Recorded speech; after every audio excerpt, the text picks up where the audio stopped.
जय हिंद बच्चों, आज हम लेके आए हैं क्लास 12th में अल्कोहल फिनॉल ईथर का लेक्चर नंबर 3।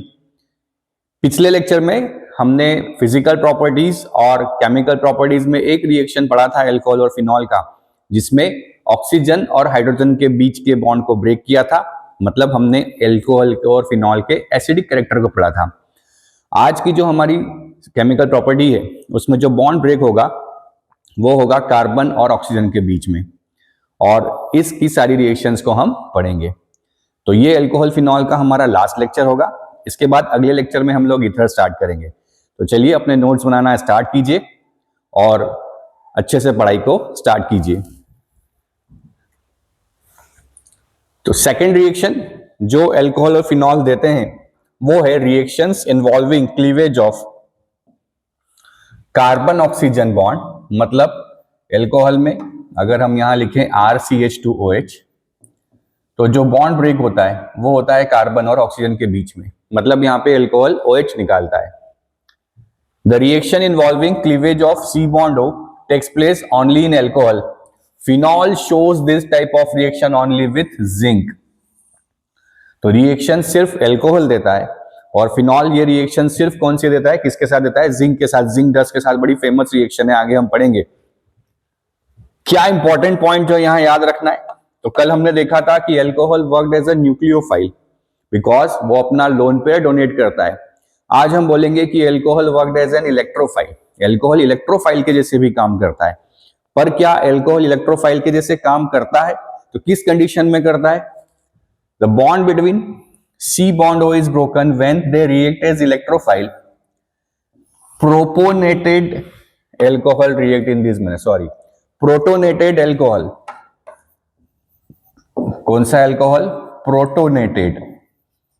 प्रोटोनेटेड अल्कोहल का मतलब ये हुआ कि once the alcohol accept the H+ ion, because oxygen के पास क्या है? लोन पेयर ऑफ इलेक्ट्रॉन है। तो ये H+ आयन जब ये एक्सेप्ट करता है और H+ आयन एक्सेप्ट करने के बाद क्या बनेगा? RCH2, और यहाँ पे ऑक्सीजन पे क्या आ जाएगा? Plus charge. इसको कहा जाता है प्रोटोनेटेड अल्कोहल। मतलब alcohol after receiving the proton is known as the protonated alcohol, और यही प्रोटोनेटेड अल्कोहल ही यहाँ पे इलेक्ट्रोफाइल होता है। देखिए, after gaining the H+ ion क्या चार्ज आ गया है? प्लस। तो यही प्रोटोनेटेड अल्कोहल कैसे काम करता है? इलेक्ट्रोफाइल के जैसे। फिर यहां पे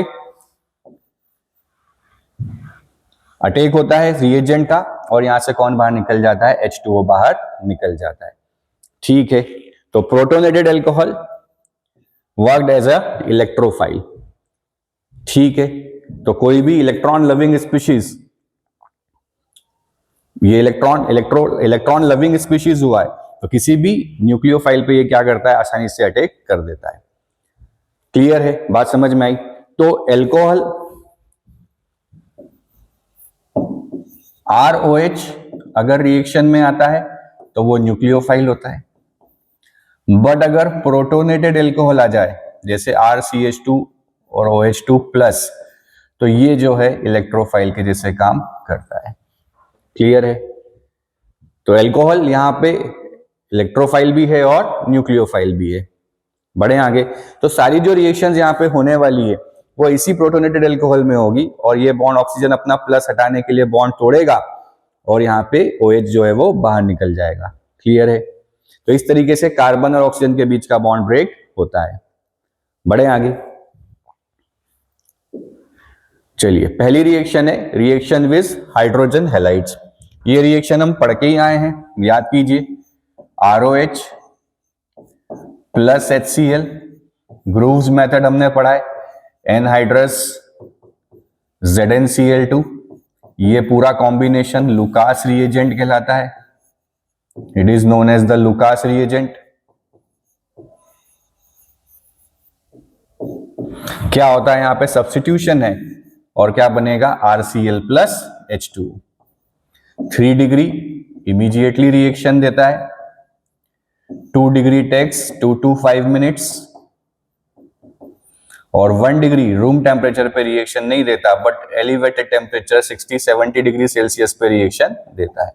सब्स्टिट्यूशन है SN1, SN1 सब्स्टिट्यूशन है, मतलब रिएक्टिविटी सबसे ज्यादा 3 degree, then 2 degree, then 1 degree. Clear है? ये हम पढ़ के आए हैं हेलो एल्केन हेलो एरीन्स में, सेम रिएक्शन है, रिपीटेड है। तो पहली रिएक्शन होगी रिएक्शन विथ हाइड्रोजन हैलाइड, ठीक है। देन चलें अगली रिएक्शन, रिएक्शन विथ फॉस्फोरस ट्राइहाइलाइड। ये भी हम पढ़ के आए हैं हेलो एल्केन्स में कि ROH प्लस PCl3 ले लें। 3 मॉलिक्यूल लिए जाते हैं, सीधे सीधे यहाँ पे हम OH की जगह Cl डाल देते हैं और Cl की जगह क्या आ जाता है, POH। इस POH होल थ्राइस को H3PO3 भी कहा जाता है, phosphorous acid. Same reaction PCl5 के साथ भी होता है। ये रिएक्शन हम पढ़ के आए हैं इसलिए ज्यादा डिस्कस नहीं करेंगे, हेलो एल्केन्स में हम पढ़ चुके हैं। तो क्या बनता है यहाँ पे, RCl प्लस फॉस्फोरस ऑक्सोक्लोराइड, POCl3 और साथ में HCl। तो सेम रिएक्शन है जो हमने हेलो एल्केन्स में पढ़ा है। क्लियर है? बढ़े आगे।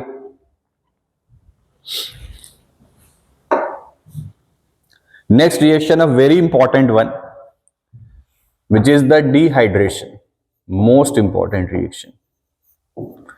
डिहाइड्रेशन का मतलब होता है बच्चों रिमूवल ऑफ वाटर। देखो गर्मी में आपको डिहाइड्रेशन हो जाता है, मतलब पानी की कमी हो जाती है, तो यहाँ पे रिमूवल ऑफ वाटर होता है, इसलिए रिएक्शन का नाम क्या है, डिहाइड्रेशन रिएक्शन। बोल रहा है कि alcohol undergo dehydration, removal of a molecule of water to form alkenes on treating with a protic acid, example concentrated H2SO4 और H3PO4 और catalyst such as anhydrous zinc chloride और alumina।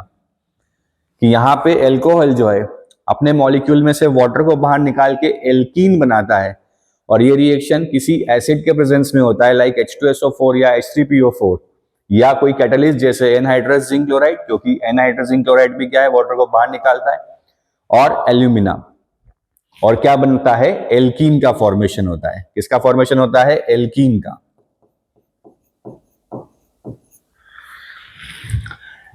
Ethanol undergoes dehydration by heating with concentrated H2SO4 at 443 kelvin. कि अगर यहां पे हम ethanol ले लें, CH3CH2OH, तो ethanol in presence of acidic medium at 443 kelvin, यहां से क्या होता है, वाटर बाहर निकलता है। तो एक OH यहां से और H यहां से, तो there is a formation of alkene. क्या बन जाता है, एल्कीन, इथीन बनता है। तो एथेनॉल इथीन बनाएगा, प्रोपेनॉल प्रोपीन बनाएगा, ब्यूटेनॉल ब्यूटीन बनाएगा, एंड सो ऑन। ठीक है, नोट कीजिए इतना। बड़ी इंपॉर्टेंट रिएक्शन है, काफी पूछी जाती है एग्जाम में, नोट कीजिए। बढ़े आगे। बट अगर हमारे पास सेकेंडरी और टर्शियरी एल्कोहल है, तो ये डिहाइड्रेट होते हैं अंडर माइल्ड कंडीशन। ठीक है, अच्छा ऐसा क्यों होता होगा, चलिए जोरा सोचेंगे इसके बारे में भी। कि अगर हमारे पास सेकेंडरी एल्कोहल है, तो in case of secondary alcohol acid हम यहां पे ले सकते हैं 85% H3PO4, और साथ में टेम्परेचर चेंज होके 440 केल्विन हो जाता है। तो OH यहां से और H यहां से अगर निकाल दें तो क्या बनेगा, CH CH3 double bond CH2। ठीक है,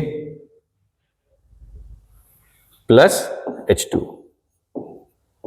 तो for second degree alcohol 85% H3PO4 और टेम्परेचर क्या हो गया, 440 केल्विन। बट अगर टर्शियरी एल्कोहल हो जाए,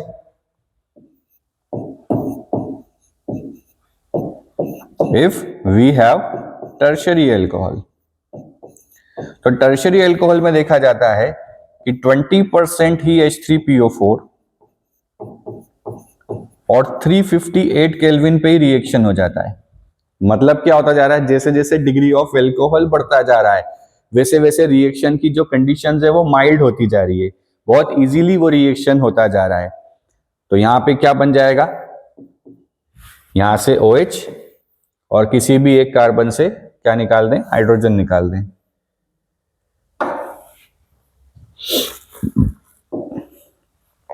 ये CH3, यहाँ CH3 और ये बन गया double bond CH2 plus H2। Clear है? इसका मतलब क्या हुआ कि सबसे अच्छा रिएक्शन कौन दे रहा है? 3 डिग्री एल्कोहल, देन कौन दे रहा है? 2 डिग्री एल्कोहल, देन कौन दे रहा है? 1 डिग्री एल्कोहल। तो rate of reaction for alcohol क्या हो गया? Rate of reaction for alcohol will be 3 to 1। तो जैसे जैसे हम देख सकते हैं कि अगर हमारे पास 1 डिग्री एल्कोहल था तो 443 केल्विन टेम्परेचर और कॉन्सेंट्रेटेड H2SO4 का प्रेजेंस होता है। मतलब एसिड भी हमारा स्ट्रॉन्ग और टेम्परेचर भी ज्यादा। पर जैसे ही यहां पे सेकेंड डिग्री एल्कोहल आया, सेकेंड डिग्री एल्कोहल के आते ही टेम्परेचर थोड़ा कम हुआ, बहुत ज्यादा कम तो नहीं, 443 से 440, पर एसिड जो है वो वीक हो गया, H3PO4 वो भी 85%। पर जैसे ही टर्शरी एल्कोहल आया, टेम्परेचर भी बहुत कम हो गया और एसिड भी बहुत माइल्ड हो गया, 20% ही रहा। इसलिए सबसे अच्छा जो रिएक्शन है वो कौन देता है? 3 degree alcohol, then 2 degree alcohol, then 1 degree alcohol. अब ऐसा क्यों होता है? इसके लिए हमें क्या समझना पड़ेगा? उसका रिएक्शन मैकेनिज्म। तो बड़ा इंपॉर्टेंट सा रिएक्शन मैकेनिज्म है, बहुत एग्जाम में पूछा जाता है। रिएक्शन मैकेनिज्म, ठीक है। तो सबसे पहले मैं रिएक्शन लिख देता हूं और फिर एक एक स्टेप के बारे में हम बात करते हैं। कि सपोज हमारे पास एथेनॉल है, एथेनॉल का रिएक्शन हम कराते हैं H+ मीडियम में 8443 केल्विन टेम्परेचर। तो क्या बन जाता है? Alkene, CH2 double bond CH2 plus H2। First step जो यहां पे मैकेनिज्म के अंदर है, जो कि हमने स्टार्टिंग में देखा कि यहां पे पूरा रिएक्शन प्रोटोनेटेड एल्कोहल के कारण होगा। तो सबसे पहले क्या होगा? Formation of protonated alcohol. कैसे होता है? कि चूंकि रिएक्शन जो है वो एसिडिक मीडियम में है,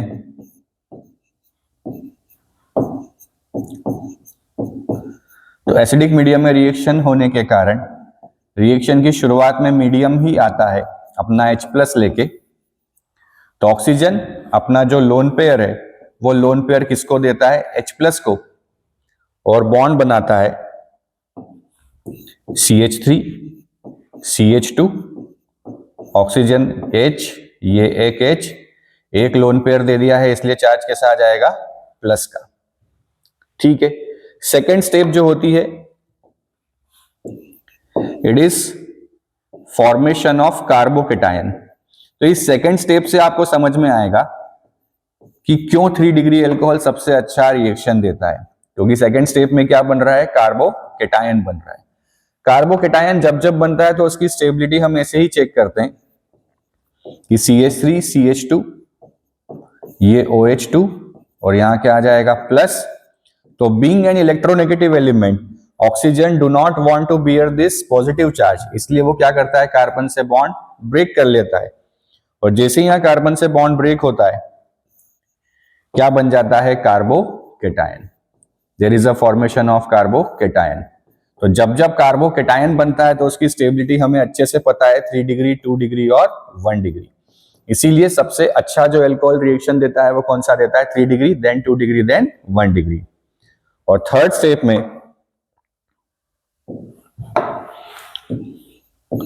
प्रोटोनेशन के बाद फिर क्या हो जाएगा? डीप्रोटोनेशन।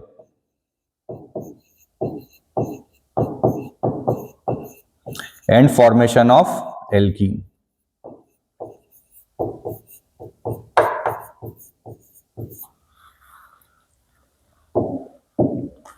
कि CH3, ये CH2 और यहां पे क्या था? प्लस।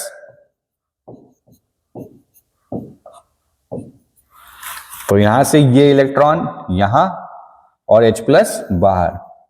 याद कीजिए, ये आपने क्लास 11th में कुछ हाइपर कॉन्जुगेशन जैसा पढ़ा है। तो ये वही कहानी है हाइपर कॉन्जुगेशन की, नो बॉन्ड रेजोनेंस की, कि sp3 कन्वर्ट हो जाता है sp2 में। क्योंकि ये कार्बन केटायन जो है वो sp2 हाइब्रिडाइज्ड है और ये कार्बन कैसा है? sp3। तो sp3 converting into the sp2 by making bond with carbon. और इस तरीके से क्या होता है? फॉर्मेशन ऑफ एल्कीन होता है। H+ जैसा हमने रिएक्शन में लिया था वैसा वापस रिटर्न कर दिया, इसीलिए एसिड यहाँ पे कैसे काम करता है, कैटलिस्ट के जैसे काम करता है। क्लियर है?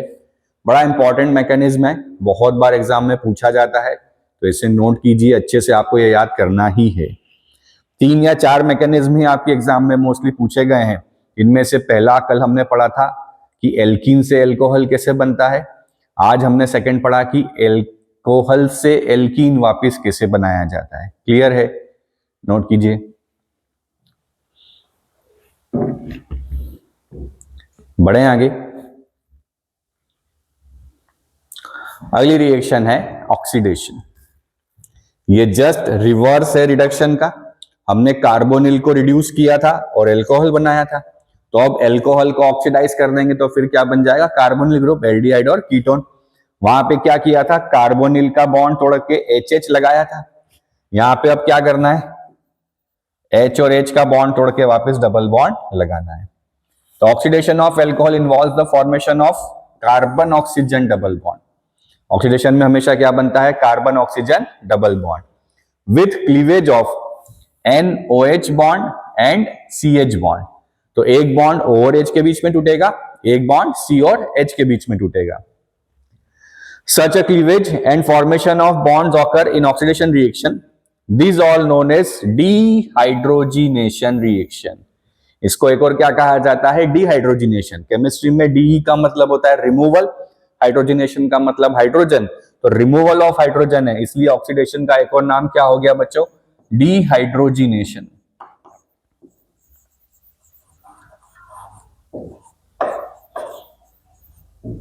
एक और नाम क्या हो गया, डिहाइड्रोजिनेशन।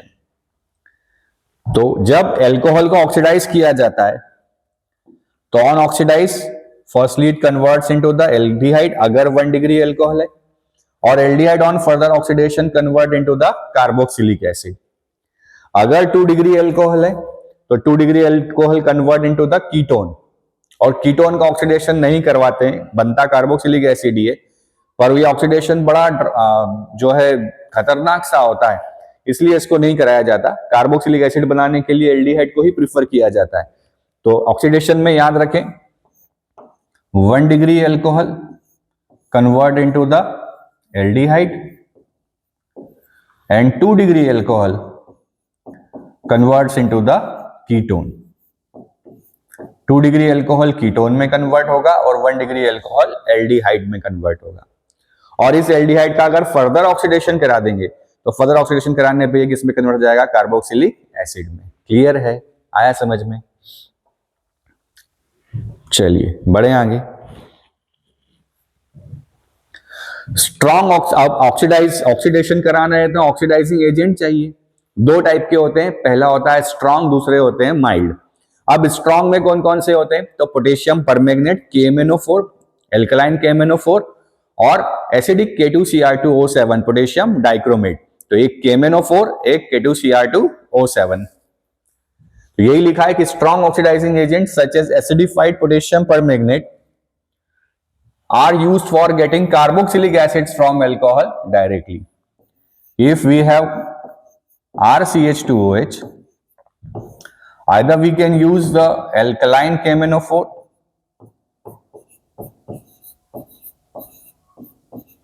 या हम यूज करते हैं potassium dichromate K2Cr2O7 acidic medium. They both convert alcohol into the carboxylic acid without converting them into the aldehyde. ये दोनों एल्कोहल को किस में बदल देते हैं, कार्बोक्सिलिक एसिड में बदल देते हैं, बिना उस एल्कोहल को एल्डिहाइड में कन्वर्ट किए, क्योंकि स्ट्रॉन्ग ऑक्सीडाइजिंग एजेंट है। तो स्ट्रॉन्ग ऑक्सीडाइजिंग एजेंट सीधे क्या करते हैं, एल्कोहल को कन्वर्ट कर देते हैं कार्बोक्सिलिक एसिड में। नोट कीजिए।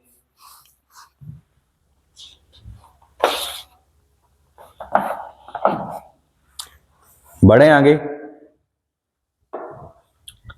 But CrO3 in anhydrous medium is used as the oxidizing agent for isolation of aldehyde. But अगर हम CrO3 जैसे ऑक्सीडाइजिंग एजेंट को लें तो CrO3 क्या है बच्चों, एक माइल्ड ऑक्सीडाइजिंग एजेंट है। तो ये क्या करता है, सिर्फ एल्कोहल को किस में कन्वर्ट करता है, एल्डिहाइड में। तो अगर 1 डिग्री एल्कोहल है तो एल्डिहाइड, और अगर 2 डिग्री अल्कोहल है तो कीटोन। क्लियर है? ये माइल्ड है इसलिए फर्दर ये ऑक्सीडेशन नहीं करता और कार्बोक्सिलिक एसिड नहीं बनाता। तो क्रोमियम ट्राइऑक्साइड जो है वो सिर्फ क्या करता है, एल्डिहाइड और कीटोन को, सॉरी 1 डिग्री और 2 डिग्री अल्कोहल को एल्डिहाइड और कीटोन में कन्वर्ट करता है। क्लियर है? जैसे अगर एग्जांपल ले लें कि यहां पे होता CH3CH2OH, तो 2 कार्बन का अल्कोहल है तो 2 कार्बन का एल्डिहाइड बन जाएगा CH3CHO। किसको पकड़ लें? CrO3 को। नोट कीजिए इसे। बढ़े आगे, बढ़े आगे। चलिए, अगला जो माइल्ड ऑक्सीडाइजिंग एजेंट है वो है PCC, pyridinium chlorochromate। pyridinium chlorochromate कि a better reagent for oxidation of primary alcohols to aldehyde in good yield is pyridinium chlorochromate। अगर इसका फॉर्मूला हम लिखें तो pyridine C6H5N देन CrO3 और साथ में होता है क्लोरीन। तो pyridinium chlorochromate, a complex of chromium trioxide with pyridine and HCl। ठीक है, तो क्या करता है, CH2OH को कन्वर्ट कर देता है किसमें? CHO में। सीधा याद रखना है, कोई डबल बॉन्ड को कुछ नहीं होगा, CH2OH को किसमें कन्वर्ट कर देगा? CHO में। सेकेंडरी अल्कोहल ऑक्सीडाइज्ड और to ketone by chromic anhydride. और सेकेंडरी को अगर हम करना चाहें तो किसको लेंगे? CrO3 के थ्रू, और सेकेंडरी अल्कोहल किसमें कन्वर्ट हो जाएगा? कीटोन में। क्लियर है? आया समझ में? तो बैटर जो है 1 डिग्री अल्कोहल को एल्डिहाइड में कन्वर्ट करने के लिए कौन है? PCC। ठीक है, बढ़े आगे, नोट कीजिए।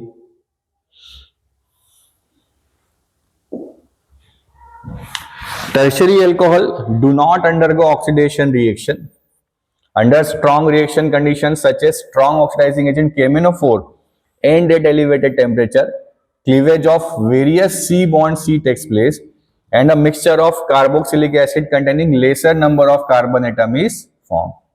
तो tertiary alcohol normally oxidation reaction नहीं देते, बट अगर आप स्ट्रॉन्ग ऑक्सीडाइजिंग एजेंट जैसे KMnO4 या K2CR2O7 के प्रेजेंस में जो है एलिवेटेड टेम्परेचर पे रिएक्शन करा दो तो फिर ये बॉन्ड ब्रेक होते हैं और मिक्सचर ऑफ कार्बोक्सिलिक एसिड बनता है। तो कभी भी हम मिक्सचर ऑफ प्रोडक्ट को प्रिफर करते ही नहीं है, इसलिए टर्शियरी अल्कोहल का ऑक्सीडेशन प्रिफर नहीं किया जाता। क्लियर है? तो पहला क्या था, ऑक्सीडेशन हमने किसमें किया कि अगर माइल्ड रिड्यूसिंग एजेंट है PCC है या CrO3 है तो 1 डिग्री अल्कोहल एल्डिहाइड में, 2 डिग्री अल्कोहल कीटोन में। बट अगर strong oxidising agent like KMnO4 और K2CR2O7 है तो सीधे वो कन्वर्ट हो जाता है किसके अंदर? कार्बोक्सिलिक एसिड के अंदर। क्लियर? बढ़े आगे, चलिए अगला है वेरी वेरी इंपॉर्टेंट पार्ट कि when the vapours of primary और secondary alcohol are passed over heated copper at 573 kelvin, dehydrogenation takes place. ये जो है कहा जाता है कैटालिटिक ऑक्सीडेशन।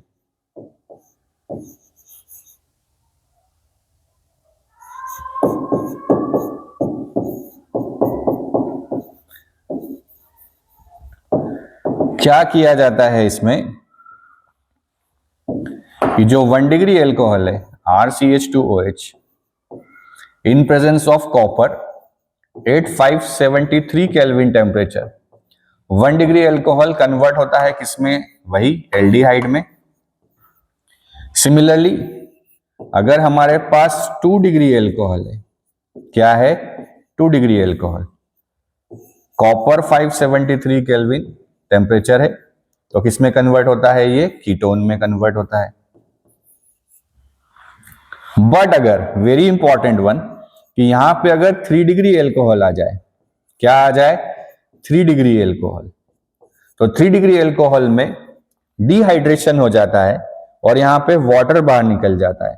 तो OH यहां से और H यहां कहीं भी in presence of copper 573 Kelvin, तो there will be the formation of alkene. यहां पे क्या बन जाता है बच्चों, एल्कीन का फॉर्मेशन हो जाता है। तो 1 डिग्री और 2 डिग्री रिएक्शन में तो डिहाइड्रोजिनेशन होता है, in 1 degree and 2 degree there is a dehydrogenation, but in 3 degree क्या हो जाता है, डिहाइड्रेशन। क्या हो जाता है, डिहाइड्रेशन।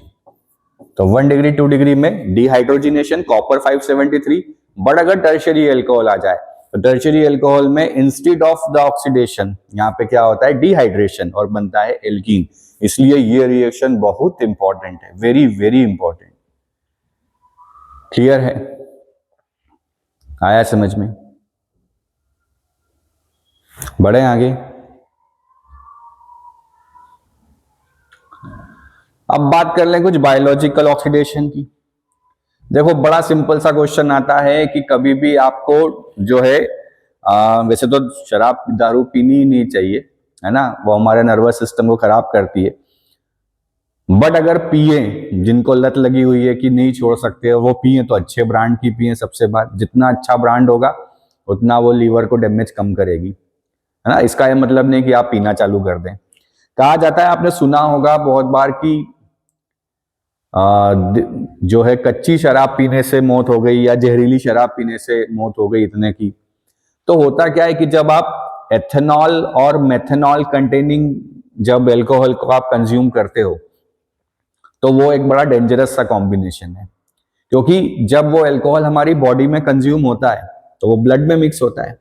ब्लड के अंदर हीमोग्लोबिन है और जिसका काम होता है ऑक्सीजन को कैरी करना ऑल ओवर द बॉडी।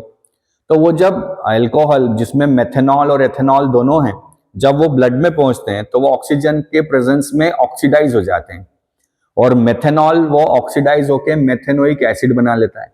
और मेथेनोइक एसिड वही एसिड है जो लाल चींटी जब रेड आंट काटती है तो रिलीज करती है। तो उस अगर मेथेनॉल कंटेनिंग अगर अल्कोहल को कंज्यूम किया जाए तो उसको कंज्यूम करने से क्या होगा, समटाइम्स जो है बहुत बायोलॉजिकल फर्क पड़ता है, याददाश्त चली जाती है, कभी कभी डेथ भी हो जाती है।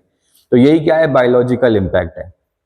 यही लिखा हुआ है यहाँ पे कि biological oxidation of methanol and ethanol in the body produces the corresponding aldehyde followed by the acid. मतलब पहले एल्डिहाइड बनता है, उसके बाद क्या बनता है, acid. At times the alcoholics by mistake drink ethanol mixed with methanol, also called denatured alcohol. Ethanol mixed with methanol is known as the denatured alcohol.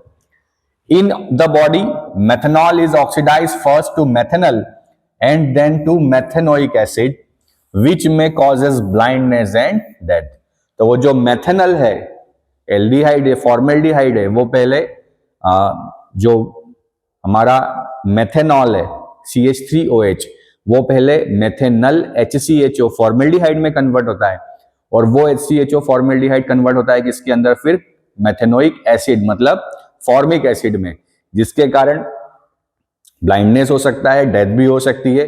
इसलिए दारू पीना ही नहीं चाहिए, इन शॉर्ट ये है, ठीक है। बट अगर पिए तो डीनेचर्ड अल्कोहल को कंज्यूम नहीं करना चाहिए। बढ़े आगे। तो ये इसका क्या है, बायोलॉजिकल इंपैक्ट है, ठीक है।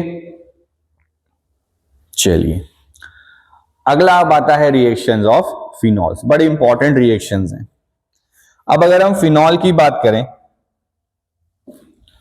तो वी नो वेरी वेल कि फिनॉल में हाइड्रोक्सिल ग्रुप जो है वो प्लस M इफेक्ट दिखाता है, प्लस R इफेक्ट दिखाता है, और रेजोनेंस में ऑर्थो और पेरा पे नेगेटिव चार्ज लेके आता है। मतलब फिनॉल जो है वो कैसा हो गया, ऑर्थो पेरा डायरेक्टिंग।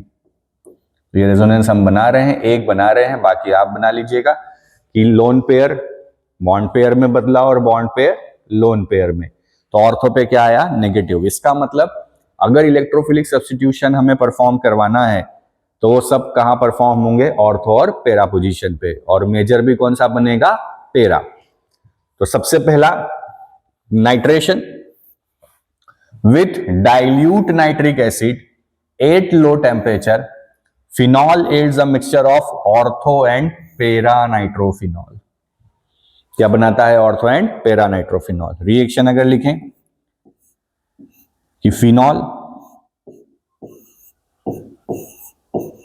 Plus dilute HNO3। अच्छा, यहां पे नाइट्रोफिनॉल बन रहा है तो इलेक्ट्रोफाइल कौन होता है? NO2 plus. मैकेनिज्म में हेलो एल्केन में बता चुका हूं, नहीं पता है तो टाइप कीजिए haloalkane haloarenes by C for chemistry और वहां पे आप सीखिएगा। तो एक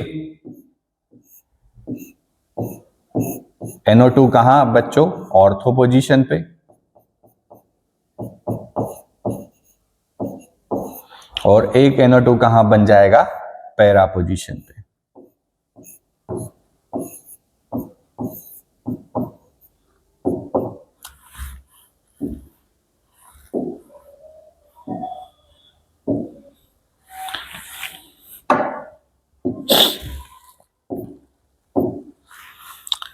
तो एक नाइट्रो कहां आ जाएगा? पैरा पोजीशन पे। ठीक है, अब इन दोनों से मेजर कौन बनेगा? तो मेजर बनेगा para, major product will be para, और ऑर्थो क्या होगा? माइनर होगा। पर अब यहां से क्वेश्चन आता है कि which one is a more steam volatile? इन दोनों में से ज्यादा स्टीम वोलाटाइल कौन है? स्टीम वोलाटाइल का मतलब ये हुआ कि जो जल्दी स्टीम में कन्वर्ट हो जाए, मतलब जिसका बॉइलिंग पॉइंट क्या हो? कम हो। पेरा नाइट्रोफिनॉल या ऑर्थोनाइट्रोफिनॉल, इन दोनों के बॉइलिंग पॉइंट के बारे में बात करते हैं। तो देखा यह जाता है कि जो हमारा ऑर्थोनाइट्रोफिनॉल है, यहां पे होता है इंट्रामोलिकुलर हाइड्रोजन बॉन्डिंग, मतलब hydrogen bonding present in a molecule, और यहां पे होता है बच्चों इंटरमोलिकुलर हाइड्रोजन बॉन्डिंग। एक में बिटवीन मॉलिक्यूल होता है, एक में मॉलिक्यूल के अंदर होता है। तो इंटरमोलिकुलर जो हाइड्रोजन बॉन्डिंग है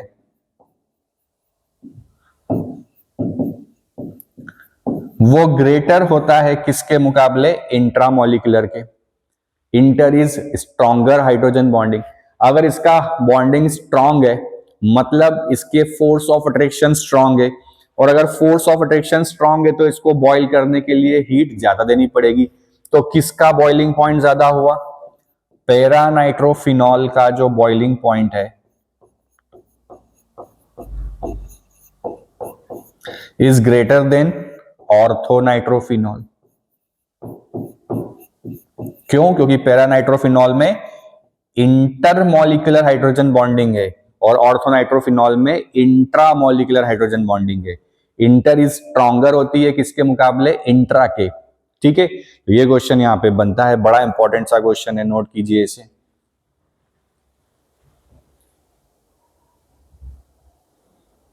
बढ़े आगे। बट अगर डाइल्यूट HNO3 की जगह हम क्या ले लें बच्चों? कॉन्सेंट्रेटेड HNO3 ले लें, तो फिनॉल जो है वो कन्वर्ट होता है 2,4,6 ट्राइनाइट्रोफिनॉल, जिसे कॉमनली पिक्रिक एसिड भी कहा जाता है। कि अगर यहां पे हम कॉन्सेंट्रेटेड HNO3 ले ले तो जितने भी ऑर्थो पेरा पोजीशन है उन सारे पोजीशन पे क्या होता है? सब्स्टिट्यूशन हो जाता है, और क्या बनता है? 2,4,6 ट्राइनाइट्रोफिनॉल। 2,4,6 ट्राइनाइट्रोफिनॉल, जिसे पिक्रिक एसिड भी कहा जाता है। अच्छा, इससे क्या पता चल रहा है? इससे पता यह चल रहा है कि जो रिएक्टिविटी है फिनॉल की, it is very much high towards the electrophilic substitution. Even concentrated medium is there तो इट इज हाईली रिएक्टिव। मतलब हेलो अरीन्स क्या कर रहे थे? बेंजीन रिंग की रिएक्टिविटी को कम कर रहे थे, बट यहाँ पे हाइड्रोक्सिल ग्रुप क्या कर रहा है? बेंजीन रिंग को एक्टिव बना रहा है, उसकी रिएक्टिविटी बढ़ा रहा है। इसीलिए क्या हो रहा है? तीनों पोजीशन पे क्या हो रहे हैं? यहाँ पे सब्स्टिट्यूशन हो रहे हैं। तो क्या बनता है? 2,4,6 ट्राइनाइट्रोफिनॉल। तो ध्यान रखें डाइल्यूट HNO3 है तो ऑर्थो पे प्रोडक्ट अलग, पैरा पे प्रोडक्ट अलग। बट अगर कॉन्सेंट्रेटेड HNO3 है तो ऑर्थो पैरा सब पे एक साथ प्रोडक्ट बनेगा। क्लियर है, नोट कीजिए इसे।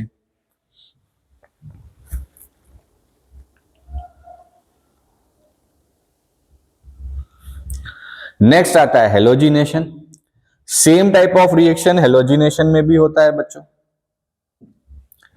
कि when the reaction is carried out in solvents of low polarity such as CHCl3 chloroform या CH2 at low temperature monobromophenol are formed।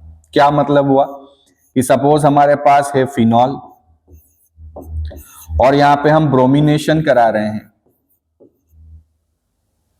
और ये ब्रोमिनेशन नॉन पोलर सॉल्वेंट जैसे कोई CH2 हो गया, कार्बन डाइसल्फाइड या क्लोरोफॉर्म ले लें, तो फिर क्या होता है, मोनो हेलो प्रोडक्ट बनता है। मतलब एक ब्रोमिनेशन तो ऑर्थो पोजीशन पे होता है और एक ब्रोमिनेशन पैरा पोजीशन पे होता है,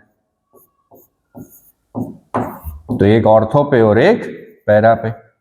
बट अगर यहां पे सॉल्वेंट हम वाटर ले लें, कि when phenol is treated with bromine water, aqueous medium bromine water ले लिया जाए, तो सारे ऑर्थो पैरा पे यहां पे ये रिएक्शन हो जाता है। और ये बच्चों टेस्ट होता है फिनॉल का, कि जब ब्रोमाइन वाटर यहां पे लिया जाता है विद फिनॉल तो व्हाइट कलर का प्रेसिपिटेशन बनता है और बनता है 2,4,6 ट्राई ब्रोमोफिनॉल। जैसे वहां पे बना था 2,4,6 ट्राई नाइट्रो, वैसे यहां क्या बनता है 2,4,6 ट्राई ब्रोमोफिनॉल, और जो कि व्हाइट पीपीटी है और इसका इस्तेमाल प्रैक्टिकल्स में किया जाता है by for testing the phenol. कि फिनॉल ब्रोमाइन वाटर के साथ क्या बनाता है, व्हाइट कलर का प्रेसिपिटेट फॉर्म करता है। क्लियर है।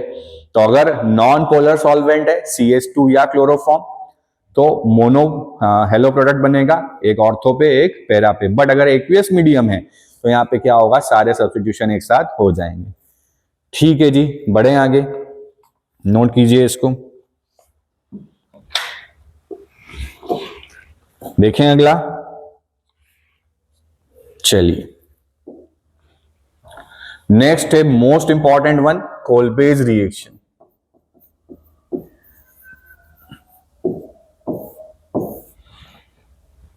नेम रिएक्शन हमेशा से इंपॉर्टेंट होता है।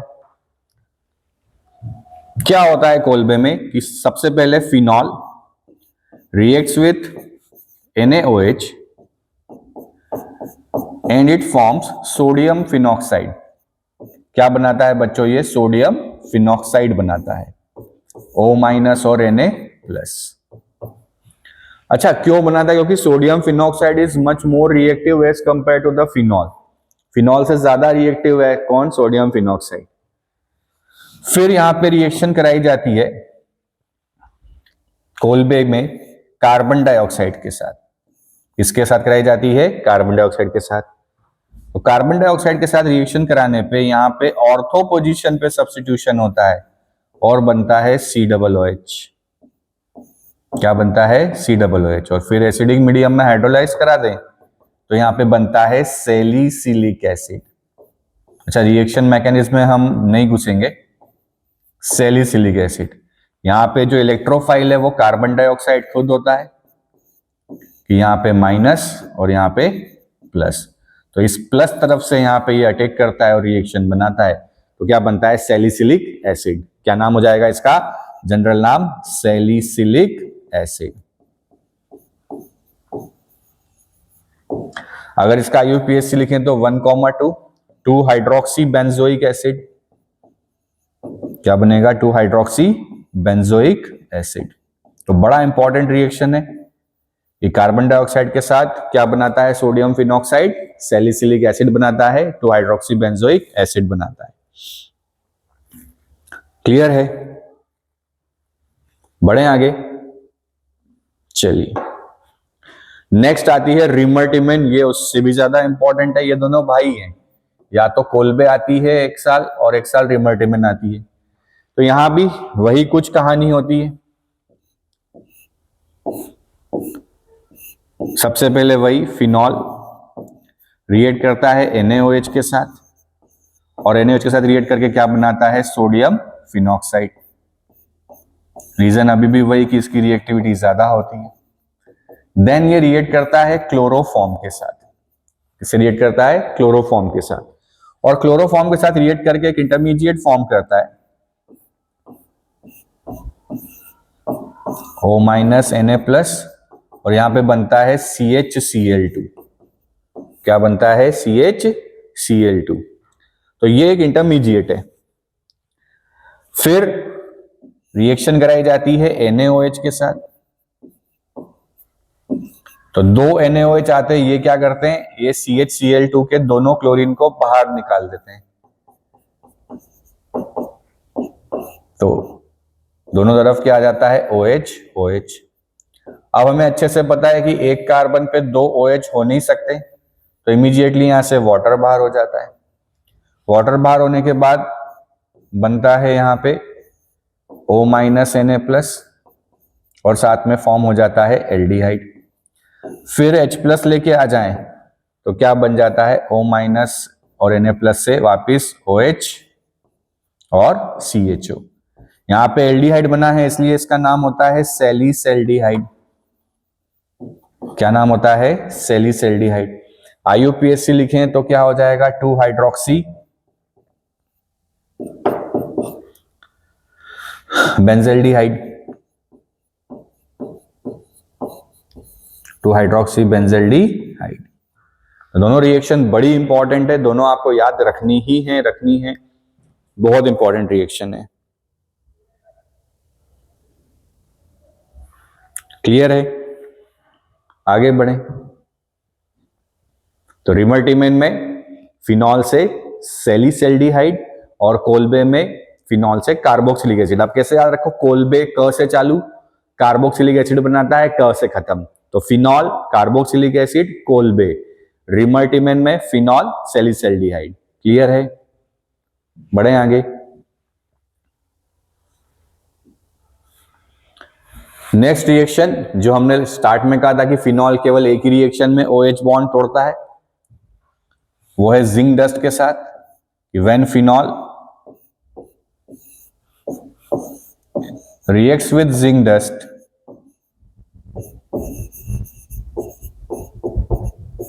तो यहां पे बनता है बेंजीन और ZNO, जिंक ऑक्साइड। तो बड़ा बेंजीन बनाने का बड़ा इंपॉर्टेंट सा मेथड है कि when phenol reacts with zinc dust is form the benzene plus ZNO। Clear है? चलिए नेक्स्ट रिएक्शन देखें। Oxidation of phenol, again important reaction है कि when phenol oxidised in presence of Na2Cr2O7, sodium dichromate and concentrated H2SO4 का presence, then it forms diketone जिसे benzoquinone कहा जाता है। क्या कहा जाता है? बेंजोक्विनोन। बड़ा इंपॉर्टेंट है, एग्जाम में पूछा हुआ है। It is known as the benzoquinone.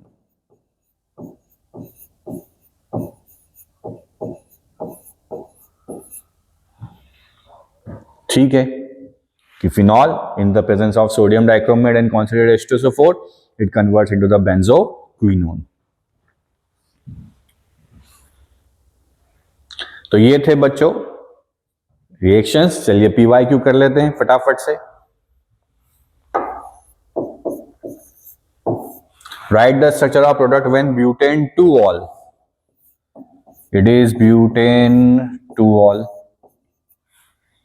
पहला रिएक्शन है CrO3 के साथ। तो CrO3 क्या है बच्चों? Oxidising agent. ये 2 डिग्री एल्कोहल है तो कन्वर्ट हो जाएगा किसमें? कीटोन में। It will be convert into the ketone. Then same reaction SOCl2 के साथ करा दो। याद करो ये डार्जन्स मेथड बढ़िया मेथड होता है हेलो एल्केन बनाने का। तो OH की जगह कौन आ जाएगा? Cl। और साथ में दोनों जो प्रोडक्ट हैं SO2 और HCl वो गैस बना के क्या होंगे? बाहर निकल जाएंगे। ठीक है जी, बढ़े आगे। Right the products in the following reaction. बताओ जरा प्रभु। अच्छा कौन सी रिएक्शन है? कल हमने पढ़ी थी एस्प्रिन वाली, भूल गए? तो क्या बनेगा प्रोडक्ट? OCOCH3 और यहाँ पे COOH ऐसा का ऐसा। क्या होता था, यहां से ये बॉन्ड टूटता था ऑक्सीजन और हाइड्रोजन के बीच का, और CH3CO होल्ट वाइज को कैसे लिख सकते थे, CH3C double bond O C double bond O CH3। तो यहां से बॉन्ड टूटता था, ये माइनस और ये प्लस, तो COCH3 यहां आता था, तो OCOCH3 और CO साथ में क्या बनता था, CH3C double OH। Next PCC, जल्दी बताओ PCC क्या होता है, पिरीडीनियम क्लोरोक्रोमेट। तो क्या करता है, CH2OH को किस में बदलता है, CHO में। तो क्या हो जाएगा, CH3CH double bond CH CHO। Clear है। यहां पे चलें, NaBH4 रिड्यूसिंग एजेंट है, तो इस कीटोन को रिड्यूस करेगा, तो क्या बन जाएगा, एल्कोहल। क्या आ जाएगा, OH, और यहाँ पे एस्टर वाला पार्ट सेम ऐसा का ऐसा। वाटर का एडिशन है H+ एसिडिक मीडियम में, तो OH कहां जाएगा, जहां पे हाइड्रोजन मिनिमम है, तो क्या हो जाएगा, it will B CHOH bond CH3। देखो सारे वही रिपीटेड क्वेश्चंस हैं, है ना। बढ़े आगे, CH2 अभी हमने करा, क्या बनता है, मोनोहेलो, मोनोहेलो बनता है ना। तो क्या हो जाएगा, OH के पास, अच्छा मेजर ही बनाएंगे हम, या चाहो दोनों बना दो, पर पेरा क्या होता है, मेजर होता है। अगर यहाँ पे एक्वियस मीडियम होता तो सारे पे एक साथ लग जाता Br ऑर्थो पेरा पे, तो पेरा अलग बनेगा और ऑर्थो अलग बनेगा। PCC फिर ऑक्सीडाइज कर दो, सेकेंड डिग्री एल्कोहल है, सेकेंड डिग्री एल्कोहल किस में कन्वर्ट होता है साहब, कीटोन में कन्वर्ट होता है, तो क्या लगा, तो double bond O। C6H5OH aqueous NaH CO2H+, बताओ कौन सा रिएक्शन है, पहचानो, पहचान कौन, फिनॉल एक्वियस NaOH CO2H+, अभी पढ़ी, याद करो, कोल्बे। तो ऐसे भी क्वेश्चन पूछा जा सकता है, ये नेम रिएक्शन है कोल्बे का। तो क्या बनेगा, कोल्बे में क्या बनता है, सैलिसिलिक एसिड बनता है। तो what will be the major product, salicylic acid. तो नेम रिएक्शन भी आपको इस तरीके से पूछी जा सकती है। ठीक है, बढ़े आगे। What happens when salicylic acid is treated with this? तो ये वही अभी एस्प्रिन वाली रिएक्शन। फर्स्ट में क्या होगा, सैलिसिलिक एसिड, ये OH और ये COOH, क्या बनेगा, CH3C double bond O C double bond O CH3। यहां से बॉन्ड तोड़ो, प्लस माइनस खेल लो, तो क्या आ जाएगा, O के साथ COCH3, यहां पे ये ऐसा का ऐसा, और साथ में क्या बन जाएगा, CH3C डबल OH। ठीक है जी। अगली क्या है, phenol oxidise with Na2Cr2O7H+ medium. अभी लास्ट रिएक्शन हमने पढ़ी कि फिनॉल Na2Cr2O7 इन H+, क्या बनता है, benzoquinone, there will be formation of benzoquinone. ठीक है बच्चों, तो ये देखो, ये सिंपल सीधे सीधे क्वेश्चन पूछे हैं यार, ज्यादा घबराना ही नहीं। अच्छा NCERT आप पढ़ते जाओ, ऑर्गेनिक केमिस्ट्री के लिए NCERT line by line sufficient है। NCERT बोर्ड के लिए NCERT मोर देन सफिशिएंट है। तो ये तुम्हारी फेवरेट स्लाइड है ना। तो ये था हमारा तीसरा लेक्चर, जिसमें हमने एल्कोहल फिनॉल को आज फिनिश किया है। लास्ट लेक्चर में हम बात करेंगे अब ईथर की, और हमारा यह चैप्टर फिनिश करेंगे। तो ऐसे ही पढ़ते रहिए, हंसते रहिए, और PYQs के लिए मुझे DM कीजिए, ताकि मैं आपको व्हाट्सएप पे भेज दूंगा सारे PYQ। तो ऐसे ही हंसते रहिए, मुस्कुराते रहिए, पढ़ते रहिए, और हमें लाइक सब्सक्राइब फॉलो करते रहिए। जय हिंद।